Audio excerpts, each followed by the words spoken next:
Welcome to another episode of Baby Narc. Um, so what I have realized is male narcissists can only love borderline women. And if you, oh my hair, sorry. If you don't meet that criteria, then they're never gonna love you. They can't. It's in their flawed psychosis. Um, I always say narcs are made, not born.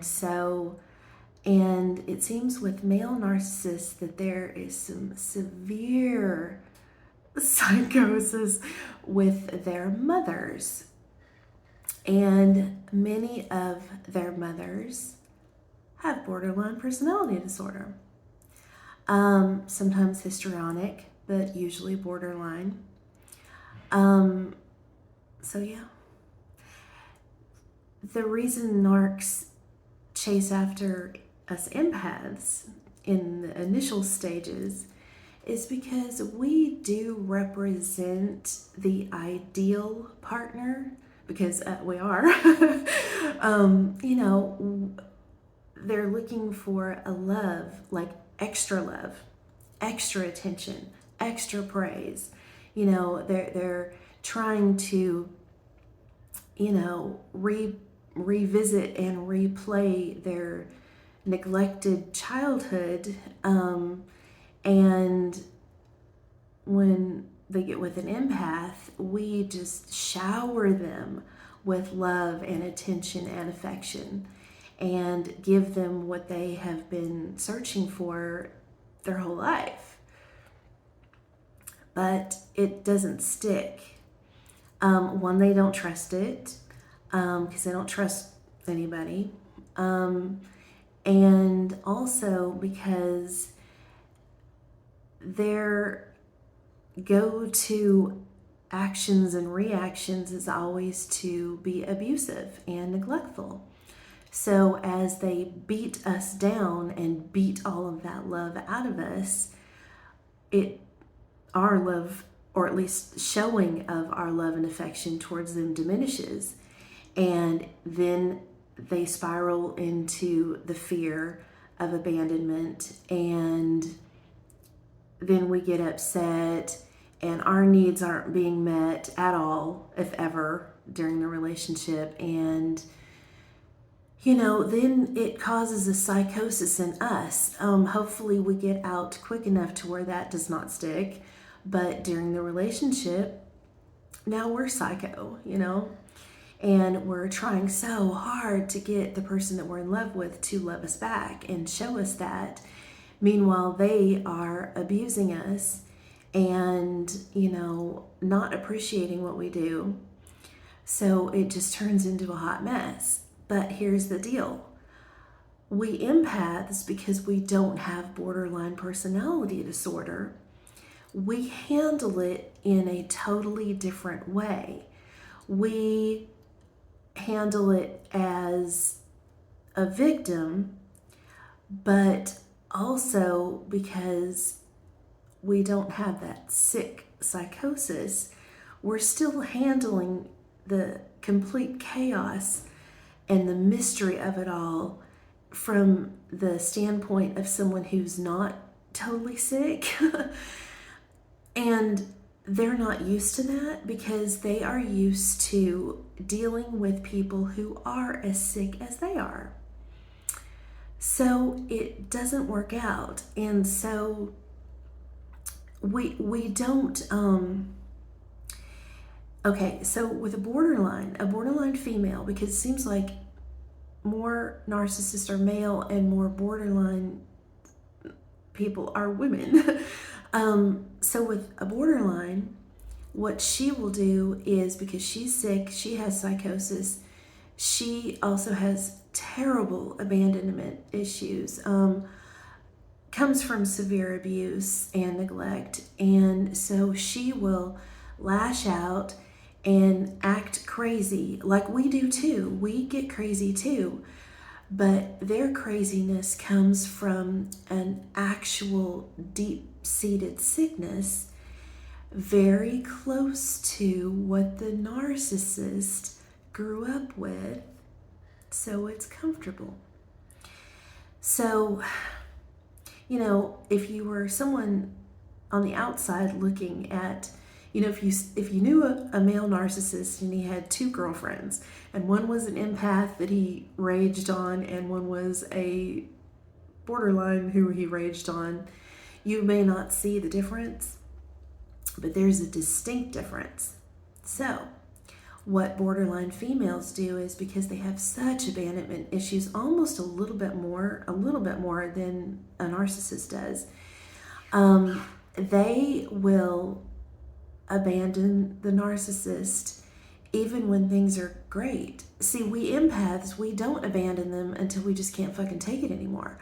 But borderlines, they abandon of all different reasons. I mean, the wind could blow and they'll abandon. I mean, because they've got that psychosis going on and that fear. So they're like, well, I'm gonna fuck you over before you get me, So what ends up happening with the narcissist is, if they're abandoned by their borderline female for no reason when they think things are fine, then it sends them in that just, hamster wheel of, oh my God, gotta get you back. So not get back at you, I mean get you back in my life. So what they do is they, just become obsessed with the borderline, and then that is the closest that they come to being in love, and they become madly in love. But an empath who has abandoned them finally, it more comes from, we're doing it because they fucked us over so bad, we just can't take it anymore. So we push off onto them their shame spiral, because the reason that we're gone is because they've done something wrong, and now we're shedding light on their shame. And so the process of them falling in love with us doesn't happen, because they can't love someone who brings them shame, but they love someone who brings them pain. I know, it's crazy. It's crazy. If I hadn't been in this, I wouldn't even understand it. But I literally am starting to understand it. Like, I'm starting to understand it to the point where I almost feel it. So, I hadn't heard from Brian in forever. I hadn't blocked him because I'm just tired of the blocking and unblocking game. I think that's part of my obsession too. And also, and I'm not saying to do this. This part is not advice. This is just what works for me. I decided that I wasn't going to block and all that shit, and if he did contact me, I'm just going to be nice. I'm going to treat him like we're just acquaintances. So he hit me up, and his apology to me was,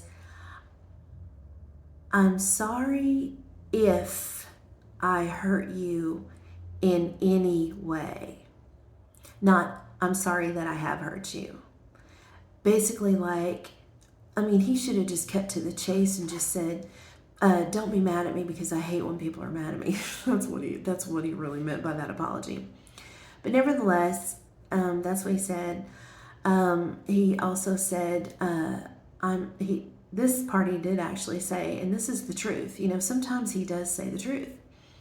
He said, I'm sorry that, he did say, I'm sorry that he says, I'm a broken toy. Yeah. And I'm sorry that I allowed you to try to fix me. And actually, that was one of his best apologies. I will accept that apology, because he did. He kept allowing me to fix him. That's another thing. That's why he cannot fall in love with me, because I am healthy. And I did do everything to try to fix him. But see, here's the problem.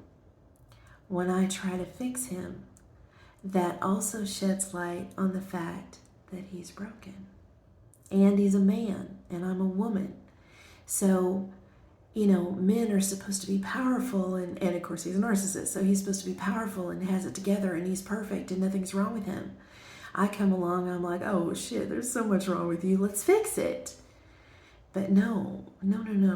He doesn't want me to be the one to fix anything with him. If he wants anything fixed, he wants to be the one to do it. So all of my fixing that I thought was how to show him love, it pushed him farther away. And it created a wall, a barrier between him being able to love me. So, we're friends on social media, and of course, I saw all these postings, which is good. I'm glad I saw it. I need to see it. Just going on and on and on about Samantha, and basically what has happened is her fiance is in jail or prison. And I guess there's the mystery of what that whole thing with my other videos about who is it that's going to prison. Yeah, so her boyfriend went to prison. I guess she got in some trouble too, but I guess she's on some sort of probation.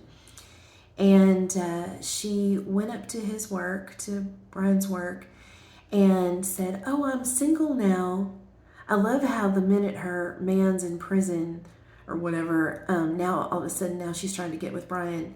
See, she's a narcissist. Well, I think she's borderline, which is just an inverted narcissist, really. And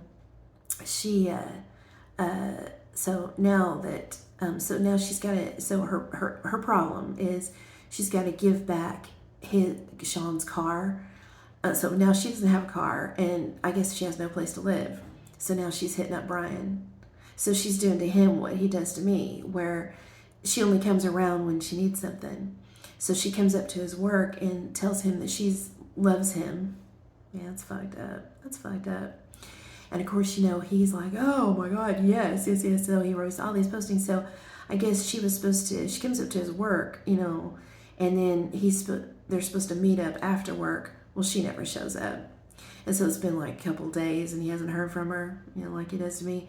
And so now he's on this crazy spiral of trying to get her, and he put all these postings about, oh, baby, I'm so in love with you. Please, just don't have any more to do with Sean. Don't ever talk to him again. Give back the car. Give it to his family. We'll live together. I want you to be my wife. I don't want you to work. You don't have to work. Blah, blah, blah, blah, blah. I'm going to help you get off drugs. I'm going to fix you.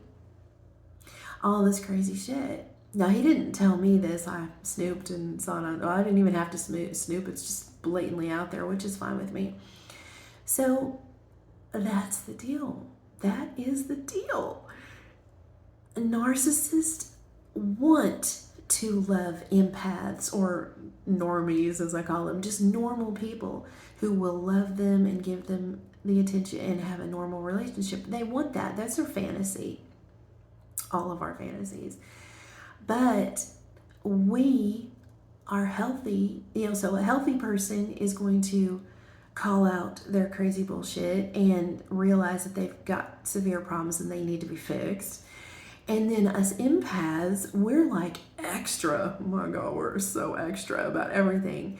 And so we just, jump in there. Oh my God, I'm going to save you, blah, blah, blah, blah, all these things that I've done for him to try to save him, try to get him off drugs, try to help him with his career, give him money, all these things. And every time I do that, that's pushing him away. That's making him go, ooh, you're not perfect. You're a piece of shit. And that's why he always says that. Every time I say anything, I'm like, oh, baby, you're being angry with me or something. Like I'm saying even sweet. He's like, oh, you're just a piece of shit. That's part's the truth. He's such a liar, but that's part of that is the truth. So they cannot be with someone healthy. So a borderline female, just, and of course her, she's a drug addict and she always needs to be rescued and she's always got some crazy issue and now she's got some sort of health problem. I'm not gonna say what it is, but I know what it is, but not like, a contagious disease or anything, but she's got something and she's fucked up. And so he, because he's a narcissist, wants to rush in and save her and make her his wife. And then he's going on and on about he doesn't want her to have a job. He even said, why would I want my woman to work for another man who won't respect her? I respect her. She can work for me. And then he goes on about taking care of a house and the family, whatever.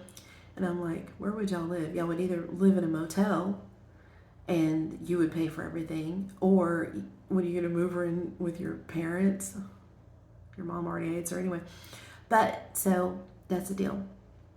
So,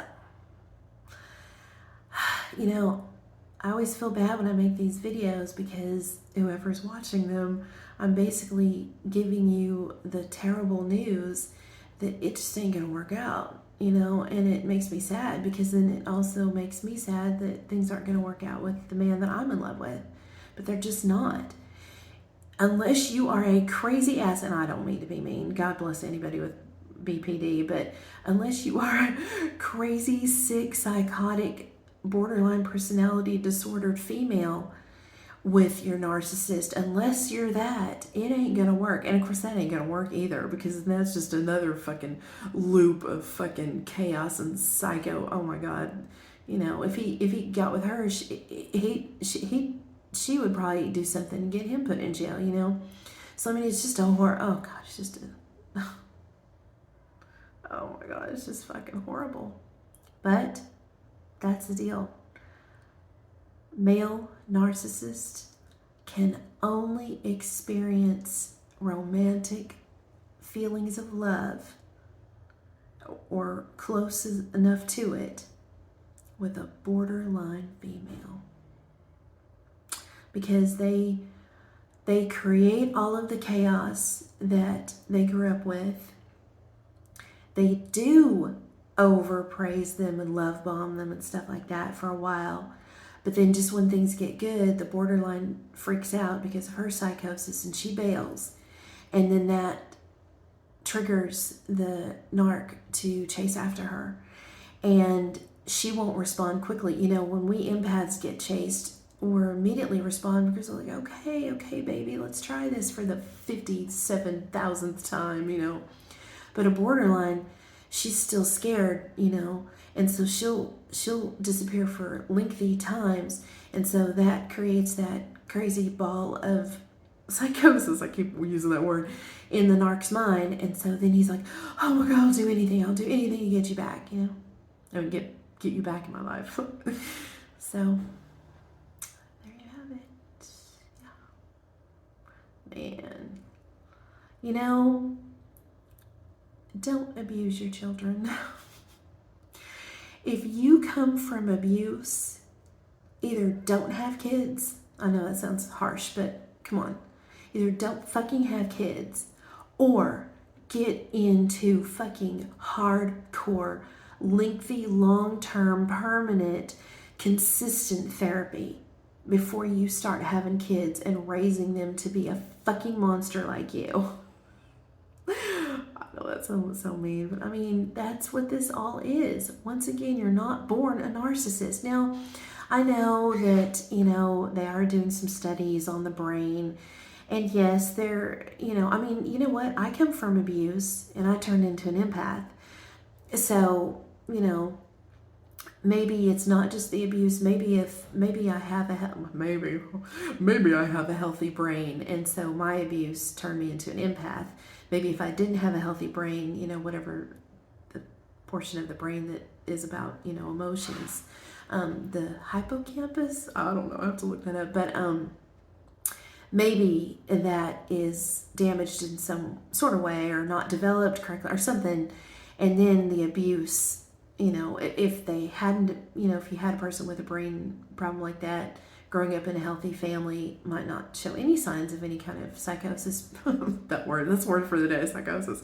But nevertheless, abuse creates an entire world filled with sad, sick, disturbed people, you know. So yeah, don't abuse people, and don't have kids if you're an abuser, or fix that shit, you know. I mean, please. It's just look what it's doing. Look at what it's doing to society. And we don't deserve to live like this. We're all supposed to find a romantic partner that we're totally into and who's totally into us, and it be healthy, and, you know, live in a healthy relationship. You know, it's not going to be perfect. You have problems, but not these kinds of problems. So, yeah. So, anyway, yeah. So, there you have it. That's just, that's the only, those are the only two kinds of people that can hook up and it be, you know, a quasi equal love feeling towards each other, is a narcissist male and a borderline female. Okay, I'll let you know of more of my research. All right.